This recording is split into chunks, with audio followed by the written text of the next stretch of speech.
that we're using to install into the Mazda 5.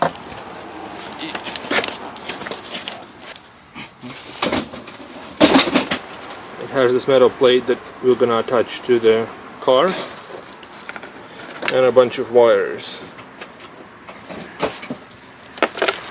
Negative and the constant 12 volts on. Sound, left, right, and 2 video inputs. For installing the rear DVD viewer, we'll start by removing the headliner. Alright, go ahead. So we'll only film one side, and the other side you can guess.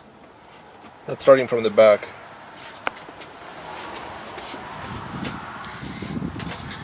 Alright, here, pry this out.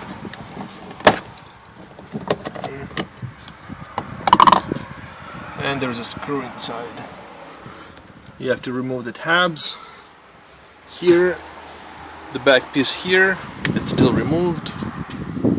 Oh, there are a whole bunch of tabs. 1, 2, 3.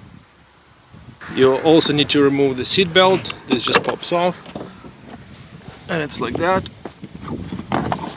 There's a 14mm bolt. Just remove it, leave it hanging. Remove the pin there and slowly pull the headliner. More power.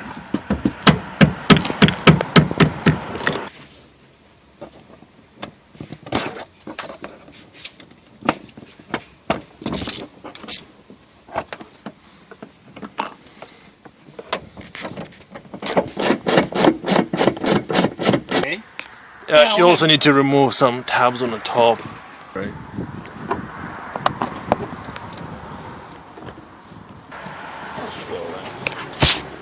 Sorry. So when you remove some side piece, it's like this. There's a plastic clip on the bottom right there. It's in the back, right?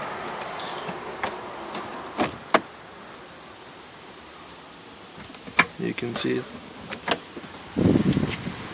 One second. On the front side, there is a plastic clip right here. I'm just pointing at it, it has been removed already. So you have to pry it out. That's damage from roof line. Okay.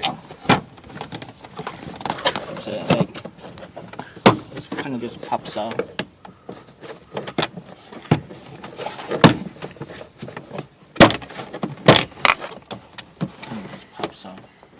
So all I have to do is get this side open up a little bit.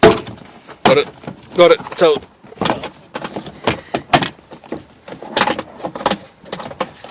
There's one more clip here.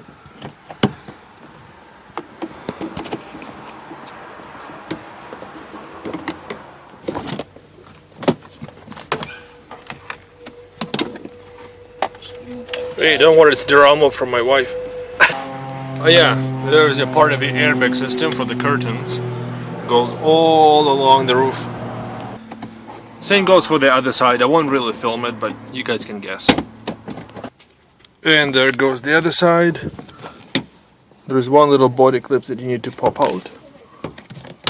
This is just an alignment pin. And there's the other side airbag.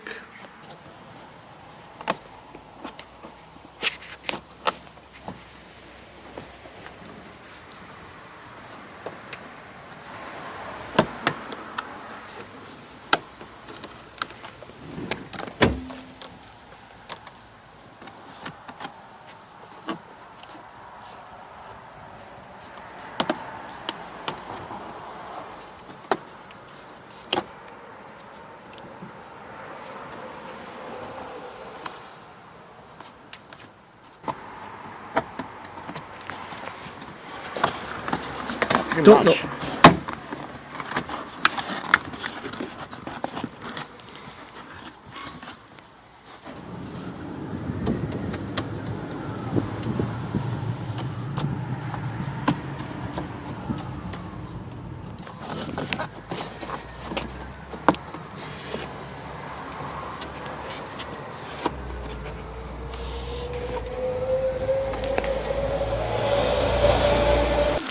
course, you also need to remove all the sun visors and all the handlebars. So screw there, and it just comes off. That's it.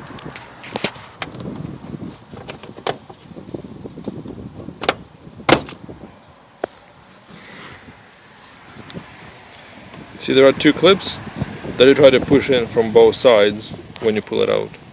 Same goes for the right side. Handlebars, at least on the back, are easy. You literally just pry the clip out on a side and it comes out. The other side comes out and the whole handle falls off. There are no screws at all. And start pulling it off.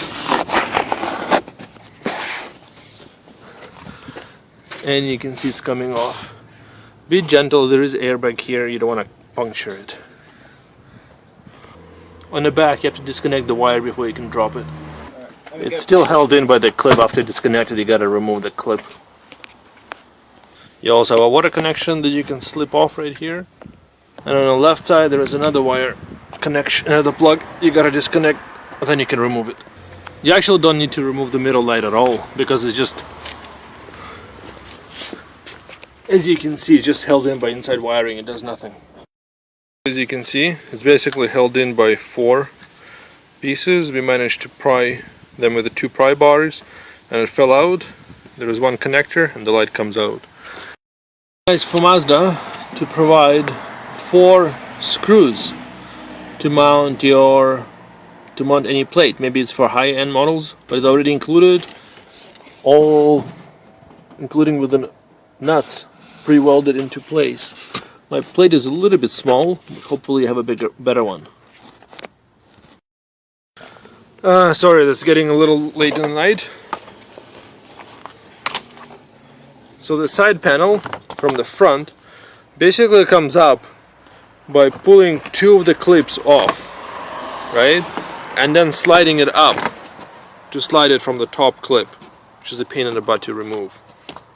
There is nothing holding it on the bottom. Can you move in front? Then, as you can see, we fished the wires right there into that hole by putting a fish wire from the bottom up. And now all the wires are lovely attached, and it's all good. So, final result was everything assembled, and it just comes down, right?